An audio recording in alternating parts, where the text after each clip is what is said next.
Primera Timoteo, capítulo 1, versículo 15.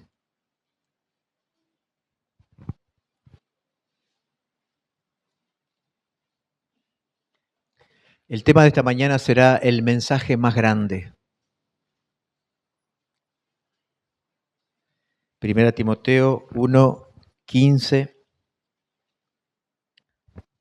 Está hablando el apóstol Pablo y dice, palabra fiel y digna de ser recibida por todos, que Cristo Jesús vino al mundo para salvar a los pecadores, de los cuales yo soy el primero. Nuevamente, palabra fiel y digna de ser recibida por todos, que Cristo Jesús vino al mundo para salvar a los pecadores, de los cuales yo soy el primero. Que Dios bendiga y honre su palabra, hermanos. Primera Timoteo 1:15 es uno de los pasajes del Nuevo Testamento en que aparece el Evangelio resumido en un solo versículo. En ese solo versículo de Primera Timoteo 1:15 podemos ver la gran noticia que Dios tiene para los pecadores, en tan solamente un versículo. También vemos resumido el Evangelio en otros versículos como San Juan 3:16, San Juan 3:36, Romanos 5:8, Romanos 6:23. Pero hoy nos vamos a enfocar en este versículo. En este solo versículo está resumido todo el Evangelio. Pero es interesante que nosotros podamos ver el contexto de 1 Timoteo 1:15. Cuando decimos el contexto, estamos diciendo lo que Pablo viene diciendo anteriormente para llegar a este versículo. Pablo aquí está recordando y agradeciendo a Dios por su conversión. Fíjense en los versículos 12 al 14 del capítulo 1, el contexto. Pablo dice, doy gracias al que me fortaleció, a Cristo Jesús nuestro Señor, porque me tuvo por fiel poniéndome en el ministerio, habiendo yo sido antes blasfemo, perseguidor e injuriador, mas fui recibido a misericordia, porque lo hice por ignorancia en incredulidad. Pero la gracia de nuestro Señor fue más abundante con la fe y el amor que es en Cristo Jesús. Y luego sí dice, palabra fiel y digna de ser recibida por todos, que Cristo Jesús vino al mundo para salvar a los pecadores, de los cuales yo soy el primero. Como ustedes pueden darse cuenta, Pablo no está haciendo énfasis en los versículos 12 al 14 de lo que él hizo por el Señor. Pablo está haciendo énfasis de lo que el Señor hizo por él. Y acá hay algo muy interesante, la diferencia que hay entre un cristiano y un religioso. El cristiano habla de lo que el Señor hizo por él, pero el religioso habla de lo que él hace por el Señor. Pablo acá está enfatizando de lo que el Señor había hecho con él. También es evidente que Pablo está maravillado, no solo porque el Señor lo salvó, sino también porque el Señor lo comisionó para su servicio. Sabiendo que Pablo había sido un blasfemo, un perseguidor, un injuriador, un enemigo de Cristo y de todos los enemigos y de todos los seguidores de Cristo. Eso es lo que era Pablo antes de su conversión. Era un enemigo de Cristo y de todos los seguidores de Cristo. Por ejemplo, en Hechos capítulo 26, versículos 10 y 11, Pablo está testificando y dice, escuchen bien, yo encerré en cárceles a muchos de los santos, habiendo recibido poderes de los principales sacerdotes, y cuando los mataron, yo di mi voto. Y muchas veces, castigándolos en toda la sinagoga, los forcé a blasfemar, y enfurecido sobremanera contra ellos, los perseguí hasta en las ciudades extranjeras. Eso era lo que era Pablo antes de su conversión. ¿Cómo no iba a estar agradecido Pablo? Pablo, para nosotros, sería la última persona que uno pensaría que Dios lo salvaría. Y es por eso que Pablo menciona dos palabras muy importantes para él en los versículos que acabamos de leer, misericordia y gracia. Pablo hace énfasis en la misericordia y la gracia de Dios para con él. Sin duda que Pablo y cualquier otro cristiano hemos sido salvados por gracia y por misericordia de Dios. ¿Qué significa misericordia? Que Dios no me da lo que merezco. ¿Y qué merezco? El infierno. ¿Y qué significa gracia? Que Dios me da lo que no merezco. ¿Y qué no merezco? El cielo. Por lo tanto, la salvación no es algo que yo gano, no es algo que yo compro, no es algo que yo merezco y no es algo que yo exijo. La salvación se recibe por pura gracia y misericordia de Dios. Hermanos, gocémonos porque Dios se ha compadecido de nosotros, otorgándonos misericordia y gracia a personas que no lo merecían. Pablo no merecía ser salvado. Él era un blasfemo, un perseguidor, un injuriador. Y tú, hermano, y yo, hermano, no tampoco merecíamos ser salvados. Y este es el gran mensaje. Cristo Jesús vino al mundo para salvar por gracia y por misericordia a pecadores miserables. Y Pablo define este gran mensaje con dos cualidades. En primer lugar dice, palabra fiel. Palabra fiel. ¿Qué significa esto?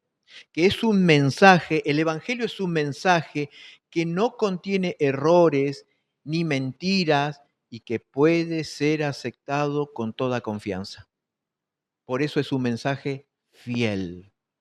Este mensaje no es un mito, no es una leyenda ni un cuento. Es la verdad de Dios revelada en la persona de Cristo.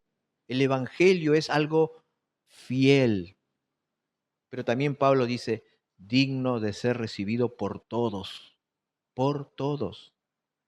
Es un mensaje muy importante que está disponible para todos, no excluye a nadie. Este mensaje puede recibirlo un niño y un anciano, también puede recibirlo un moralista y también puede recibirlo un criminal, puede recibirlo un religioso como era Pablo y un ladrón como era Zaqueo. El mensaje glorioso del Evangelio está disponible para todos. Pero en esta mañana quiero que veamos 4 verdades de este gran mensaje que están resumidas en este solo versículo, 1 Timoteo 1:15. 4 grandes verdades de este gran mensaje. En primer lugar, vamos a ver la persona más grande. Pablo comienza diciendo, Cristo Jesús. Cristo Jesús. Pablo encabeza este gran mensaje haciendo mención de la persona más grande, Cristo Jesús. Cristo Jesús. Cristo Jesús o Jesucristo es la unión de dos palabras. Cristo significa ungido, Mesías, el elegido de Dios, el enviado por Dios, el único calificado por Dios para venir a este mundo. Eso significa Cristo. Y Jesús significa Jehová salva. Este título describe la misión de Jesús para salvar a su pueblo de sus pecados. Entonces, ¿qué significa Cristo Jesús o Jesucristo? El enviado de Dios para salvar a su pueblo de sus pecados. Eso significa Jesucristo o Cristo Jesús. El enviado de Dios para salvar a los pecadores. Ahora bien, es interesante que antes que Pablo se convirtiera en un cristiano, él era alguien que odiaba a Jesús y perseguía a todos sus seguidores. Pablo consideraba a Jesús como un impostor y por eso él se había aferrado a perseguir a todos los cristianos y forzarlos a que blasfemen el nombre de Cristo. Pero cuando el Señor lo salvó, el Señor Jesucristo pasó a ser la persona más importante y valiosa para Pablo, a tal punto que Pablo no solo vivió para Jesús, sino que también murió por Jesús. Y no es que murió de una forma quejosa, sino que murió con gozo el ofrendar su vida a Cristo. Además, Pablo en todas sus cartas que él escribió siempre se encargó de exaltar a Cristo. Por ejemplo, en este capítulo 1, en el versículo 1, dice que Cristo Jesús es nuestra esperanza. En el versículo 2 y 12 dice que Cristo Jesús es nuestro Señor. En el versículo 17 dice, Él es el Rey de los siglos, es decir, el Rey de todas las edades. También dice que Cristo Jesús es inmortal, el único sabio Dios. En el capítulo 2, versículo 5, Pablo dice que Cristo Jesús es el único mediador, el único que puede mediar entre Dios y el pecador. En el capítulo 6, versículo 15, Pablo lo llama el bienaventurado, el soberano, el Rey de Reyes. Para Pablo, sin duda, Cristo Jesús era la persona más grande y más importante. Y más importante. Por ejemplo, para Pablo, Cristo Jesús era el centro de su predicación. En 2 Corintios 4, 5, Pablo dice, porque no nos predicamos a nosotros mismos, sino a Jesucristo como Señor.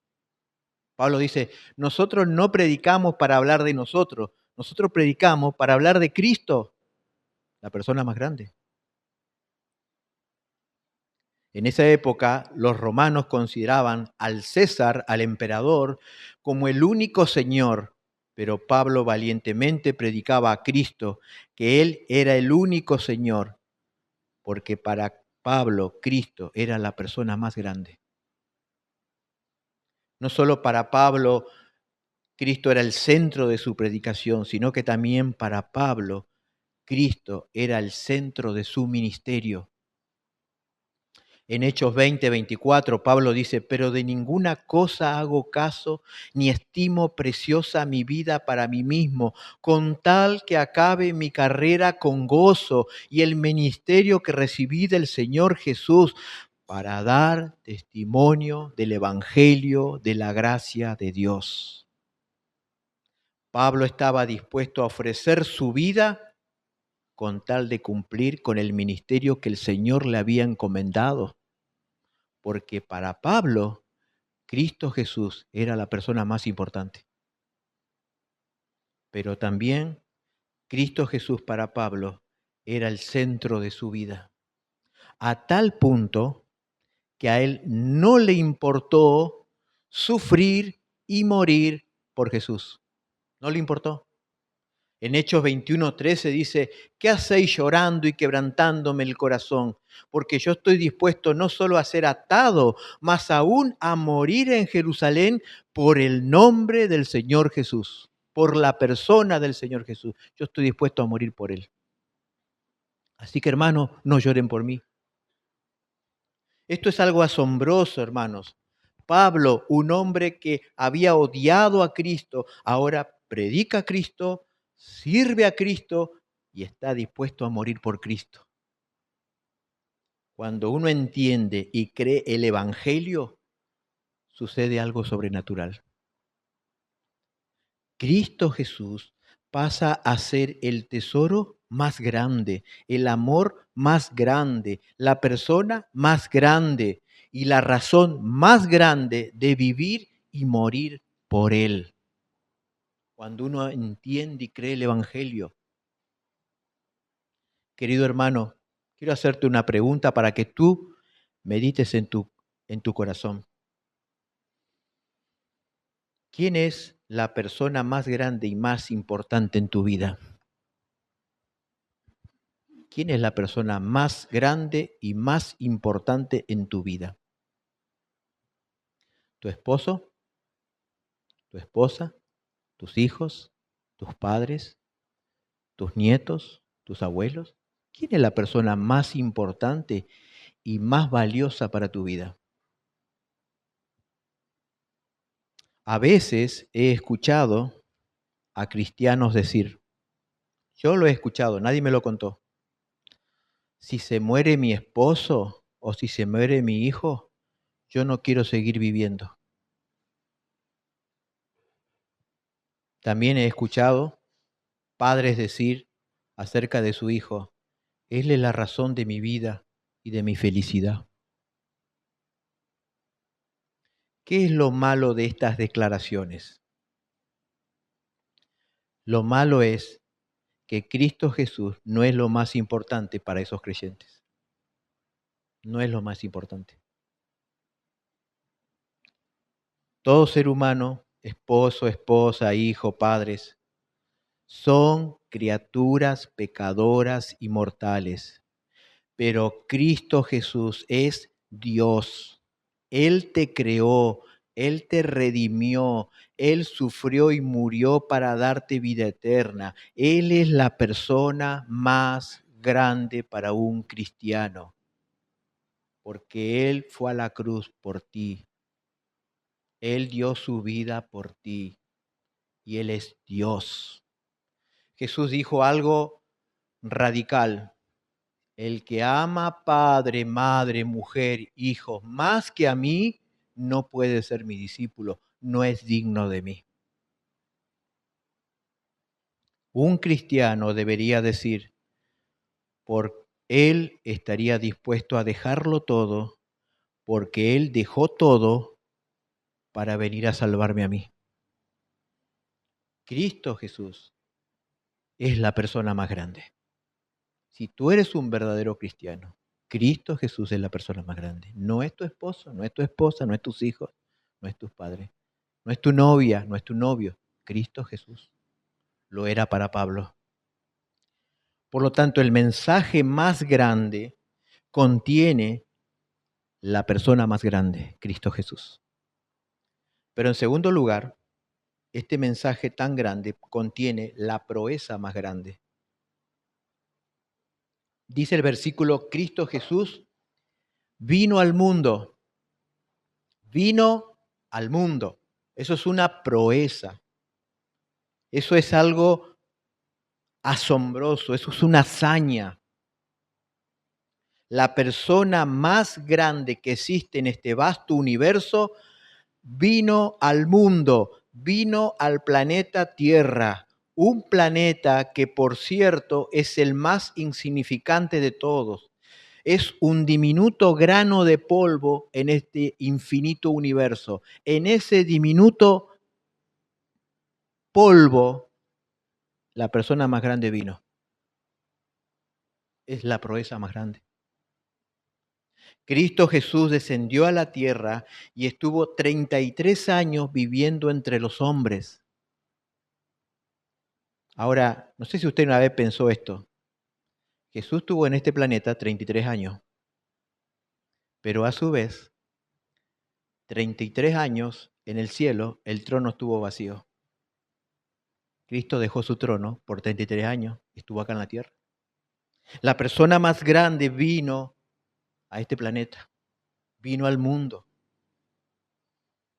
¿Por qué para Cristo venir a este mundo fue una proeza, fue una hazaña, fue una acción valerosa? ¿Por qué? En primer lugar, porque Cristo Jesús, la persona más grande, tuvo que humanarse. Él no podía venir como Él era, tenía que humanarse. Cristo, siendo Dios, se hizo hombre, un hombre de carne y hueso como nosotros. Pablo en el capítulo 3, versículo 16 de este libro declara, grande es el misterio de la piedad. Dios fue manifestado en carne, es decir, el Dios Espíritu se hizo hombre. Que el Dios invisible se hizo visible, pero para que esto sea posible, Él tuvo que gestarse en el vientre de una jovencita judía y nacer y crecer como cualquier ser humano. Y como hombre experimentó lo que nosotros experimentamos, hambre, sueño, cansancio, tristeza. Él lloró, se enojó, tuvo dolor, se compadeció y aún pasó por la experiencia de la muerte, pero Él fue diferente a nosotros en el sentido de que Él nunca pecó. Él era de carne y hueso como nosotros, pero Él nunca pecó. Y como hombre experimentó todas las cosas que nosotros experimentamos. Él fue semejante a nosotros, pero sin pecado. En San Juan 1, 3 y 14 vemos lo siguiente. Todas las cosas por Cristo fueron hechas, y sin Él nada de lo que ha sido hecho fue hecho. Y aquel Verbo, Cristo, fue hecho carne y habitó entre nosotros, y vimos su gloria, gloria como del unigénito del Padre, lleno de gracia y de verdad.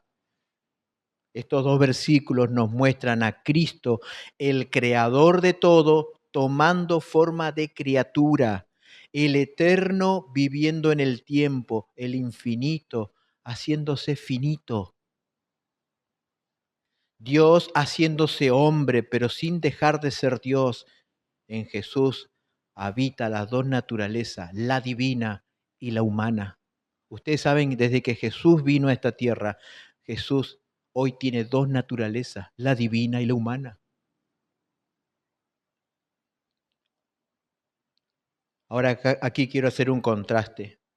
Adán, el primer hombre, siendo una criatura, quiso ser Dios. A él le agradó la idea de Satanás de comer del árbol prohibido para que de esa manera llegara a ser como Dios. El diablo le dijo, si comes de ese fruto serás como Dios. Pero sin embargo, Cristo, siendo Dios, el Creador, quiso ser una criatura. El primer Adán, siendo tan pequeño, quiso ser grande, y el segundo Adán, siendo grande, quiso ser pequeño. Entonces, ¿por qué fue una proeza para Cristo venir al mundo? Porque Él tuvo que humanarse, tuvo que hacerse hombre como nosotros. Pero en segundo lugar, para Cristo fue una proeza venir al mundo porque Él tuvo que humillarse. Cristo al venir a este mundo tuvo que experimentar la humillación de renunciar a sus derechos y privilegios como Dios. Jesús tuvo que despojarse de sus riquezas. La Biblia dice que él siendo rico se hizo pobre. Tuvo también que despojarse de sus vestiduras celestiales para venir a este mundo y usar una túnica sin costura, la más barata que existía. Tuvo que dejar el cielo, un lugar de gozo y de paz, para entrar en este mundo de aflicción y maldad. Tuvo que dejar la adoración de los ángeles para escuchar en este mundo los insultos de los hombres. Tuvo que dejar el privilegio de ser servido en el cielo para venir a este mundo a servir. Él mismo dijo, yo no he venido a ser servido, sino para servir y dar mi vida en rescate por muchos. Él siendo Señor, se hizo siervo. Y como si esto fuera poco, Él también pasó por la humillación de ser rechazado por los hombres. Isaías 53:3 dice, despreciado y desechado entre los hombres, varón de dolores, experimentado en quebranto, y como que escondimos de él el rostro, fue menospreciado y no lo estimamos. Jesús cuando nació lo quisieron matar. Cuando Jesús cumplió 30 años, comenzó su ministerio. En su primer sermón, las personas que le escucharon lo llevaron a un despeñadero para arrojarlo y matarlo. En su primera predicación ya lo quisieron matar. En todo su ministerio fue acusado injustamente por los líderes religiosos y cuando Pilato lo presentó delante de la multitud preguntando ¿a quién querían que suelte? ¿A Jesús o a Barrabás, un homicida? Toda esa multitud que fue beneficiada y bendecida por él gritó, suéltanos a Barrabás y que Jesús sea crucificado. Cristo al venir al mundo tuvo que pagar un alto precio porque tuvo que humanarse y tuvo que humillarse. Por eso este gran mensaje contiene una gran proeza. Cristo Jesús vino al mundo. Eso es una gran proeza. Piensa en esto, hermano. Cuando Jesús vino a este mundo, Él fue humillado. Pero cuando nosotros vayamos al cielo, seremos glorificados. Qué diferencia, hermanos, ¿no? Él vino al mundo para ser humillado. Nosotros cuando vayamos al cielo seremos glorificados.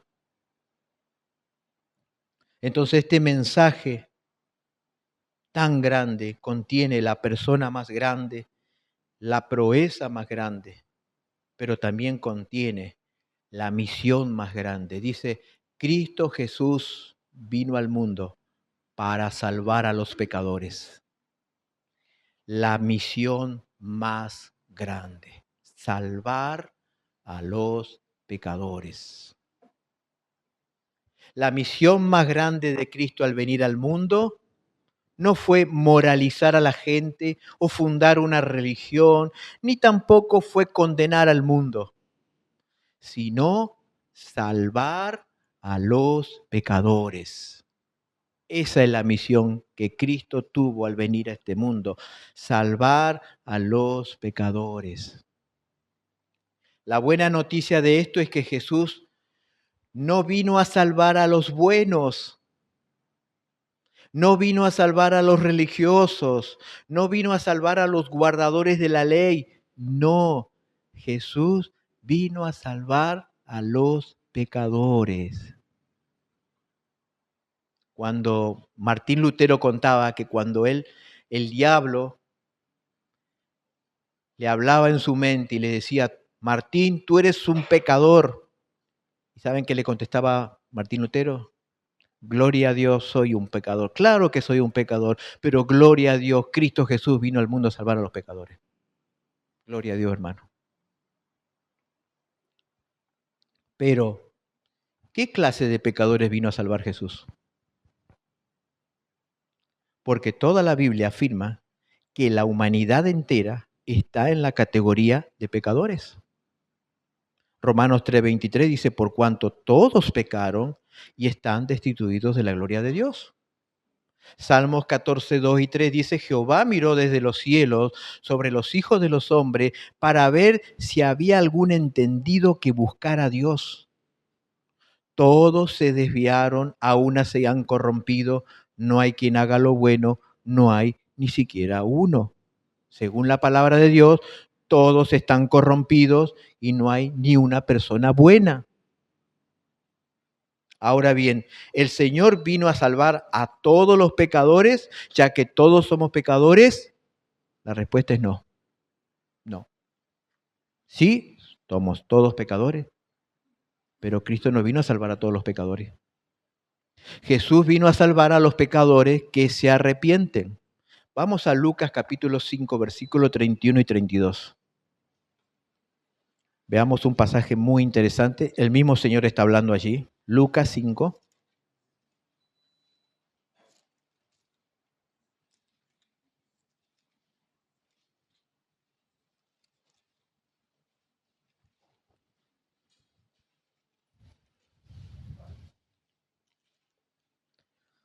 Capítulo 5, versículo 31 y 32.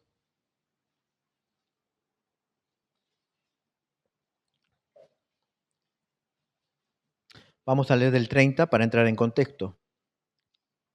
Y los escribas y los fariseos murmuraban contra los discípulos diciendo, ¿por qué coméis y bebéis con publicanos y pecadores? Respondiendo Jesús les dijo, los que están sanos no tienen necesidad de médicos, sino los enfermos. No he venido a llamar a justos, sino a pecadores al arrepentimiento. Y hermanos, no todos los pecadores se arrepienten. Sí, todos somos pecadores, pero no todos los pecadores se arrepienten. No todos se reconocen pecadores. Y Jesús está diciendo que Él vino a buscar pecadores, pero pecadores que se arrepienten. Jesús vino a salvar a todos aquellos que se reconocen pecadores y que se sienten pecadores. Porque podemos decir, sí, yo soy un pecador, pero no nos duele ser pecador.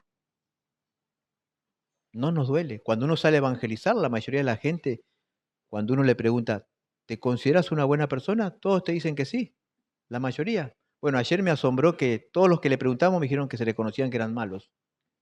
Pero en la mayoría de los casos, todos dicen, no, yo soy bueno. Pero la Biblia dice que no hay ninguno bueno. Todos somos pecadores. Pero Jesús vino a salvar a los pecadores que se reconocen y se sienten pecadores, que admiten merecer la justicia de Dios, el infierno, pero que a su vez acuden a Cristo, el gran y único Salvador. Ahora aquí surge otra pregunta. ¿Qué tuvo que hacer Cristo para salvar a los pecadores? ¿Qué es lo que tuvo que hacer Él para salvarnos? Jesús tuvo que morir en lugar de los pecadores. La Biblia dice que la paga del pecado es la muerte. Por lo tanto, Jesús tenía que pagar nuestros pecados con su muerte. Porque el pecado se paga con la muerte, pero con la muerte de un inocente. Cuando uno va al Antiguo Testamento, el judío al pecar, ¿qué hacía? Iba a donde tenían sus ovejas, buscaba una oveja que no tuviera defecto, lo llevaba al templo y allí el sacerdote le daba el cuchillo, no el sacerdote, el que había cometido un pecado, él degollaba a ese animalito y esa sangre lo cubría por un año. Esa ovejita no había pecado, pero tenía que morir en lugar del pecador. Ese era un reflejo de lo que Cristo hizo. Cristo no debía morir, nosotros teníamos que haber muerto, pero Él tomó nuestro lugar, porque la paga del pecado es muerte, pero la muerte de un inocente.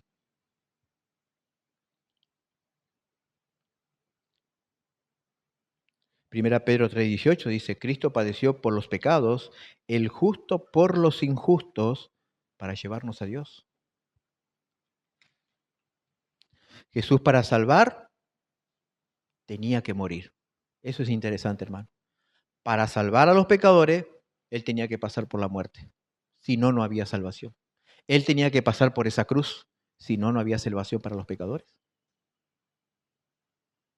Isaías 53 dice, mas Él herido fue por nuestras rebeliones, molido por nuestros pecados. El castigo que nosotros merecíamos cayó sobre Él. Dios tenía que castigarme a mí, pero Dios lo castigó a Él para salvarme a mí. Lo vuelvo a repetir. Dios tenía que castigarme a mí, pero Dios lo castigó a Él para salvarme a mí. Por lo tanto, hay esperanza para los pecadores, pero para los pecadores que se arrepienten. Y un pecador que se arrepiente es un pecador transformado. Así como Dios salvó a Pablo, así también Dios lo transformó y lo utilizó para la extensión de su reino. Entonces, el mensaje más grande contiene la persona más grande, la proeza más grande, la misión más grande, pero por último, contiene la confesión más grande. Pablo dice, Cristo Jesús vino al mundo para salvar a los pecadores, de los cuales yo soy el primero. Esa es la confesión más grande. Yo soy el primero. Pablo, después de mostrar la persona más grande, la proeza más grande y la misión más grande, ahora expresa la confesión más grande. Soy el primero de los pecadores. Pablo confiesa que él es el pecador más grande, el peor de todos los pecadores, el abanderado de los pecadores. Es muy importante recordar que él no fue un hombre que había estado hundido en la idolatría, ni en la inmoralidad sexual, ni tampoco antes de ser salvado había sido un ladrón, un borracho. No. Al contrario, él antes de haber sido salvado fue un hombre celosamente religioso, criado en un hogar judío y muy activo en su religión, el judaísmo.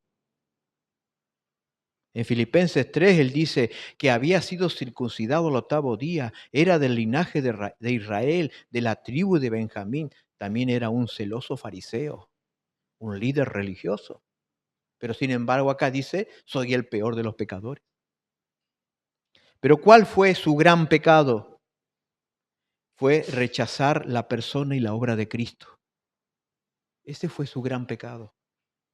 Rechazar a Cristo es el mayor pecado y por esa razón él se consideraba un gran pecador o el pecador número uno.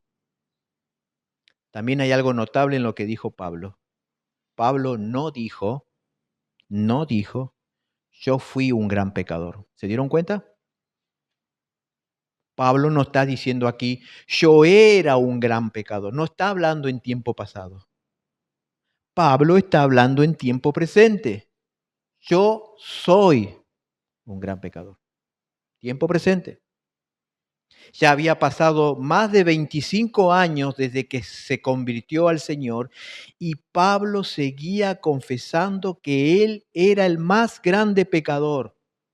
No porque cada vez pecaba más, sino porque a medida que iba conociendo más a Dios, él estaba más consciente de su condición pecaminosa.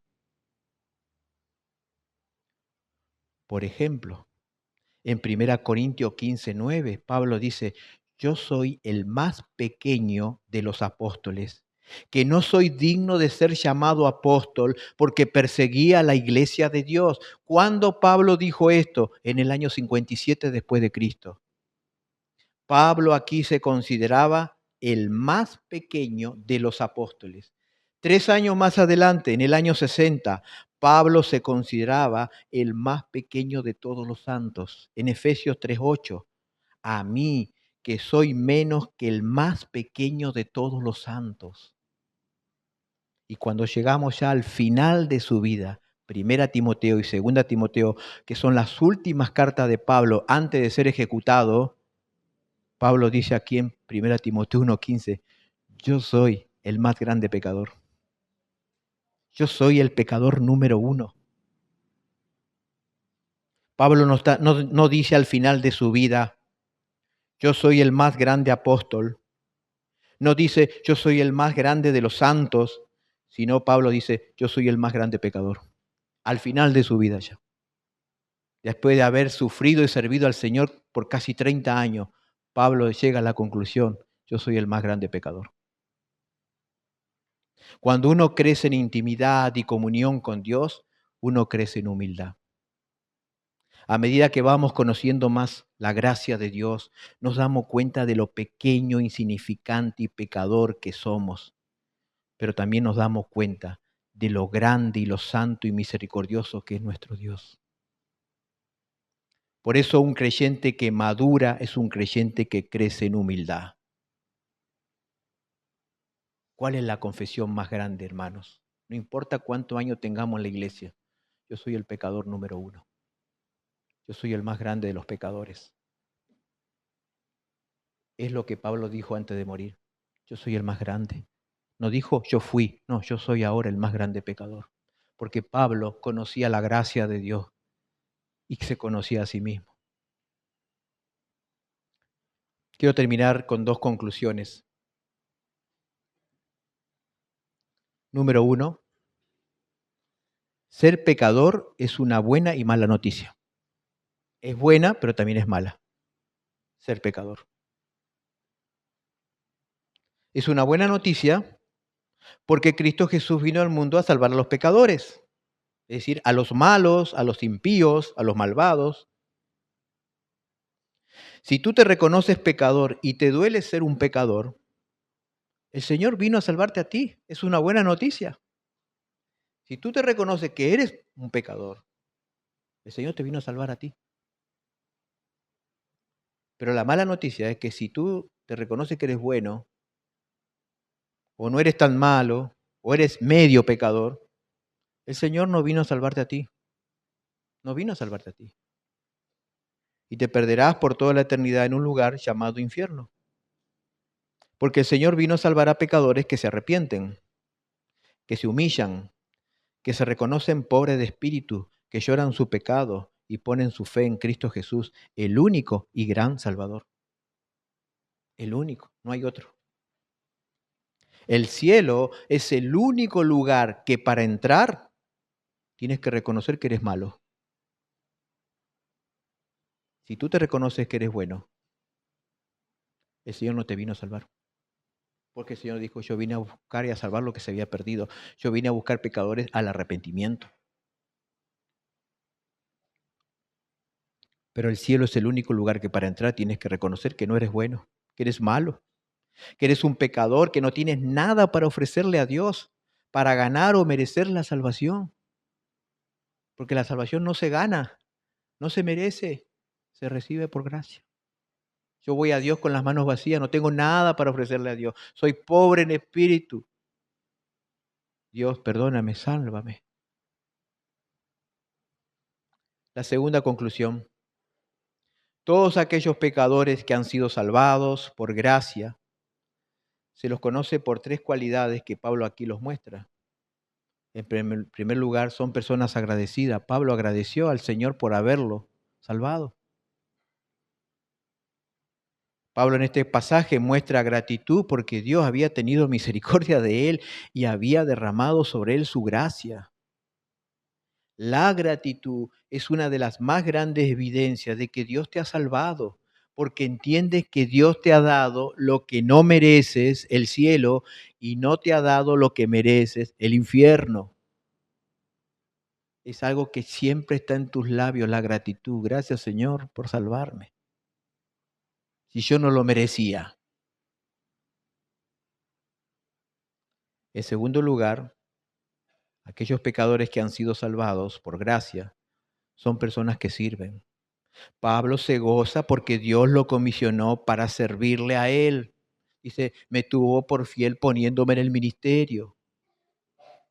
Cuando Dios salva a un pecador, este pecador perdonado ahora desea, quiere y anhela servir. Quiere servir a aquel que dejó el cielo para servirle a él. ¿Qué es lo que dijo Pablo cuando el Señor le salvó camino a Damasco? Señor, ¿quién eres? ¿Qué quieres que yo haga? La salvación me conduce al servicio. Y en tercer lugar, todos aquellos pecadores que han sido salvados por gracia son personas que adoran. Pablo termina este pasaje adorando al Señor. Fíjense lo que dice el versículo 17 del capítulo 1. Al terminar este capítulo, ¿cómo termina Pablo este capítulo 1?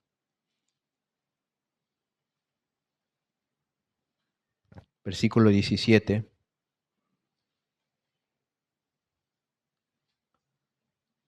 Por tanto, al Rey de los siglos, inmortal, invisible, al único sabio Dios, sea honor y gloria por los siglos de los siglos. Amén.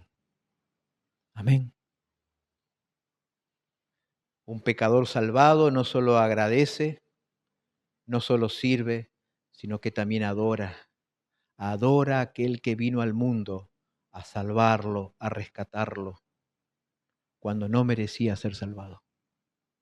Cuando un pecador es salvado, su corazón y su boca está llena de alabanza, de cánticos, de adoración, porque la persona más grande vino a salvar al pecador más grande. ¿Y quién es el pecador más grande? Ah, el hermano, la hermana. No, el pecador más grande soy yo. Yo soy el pecador más grande. Y esa es la confesión más grande.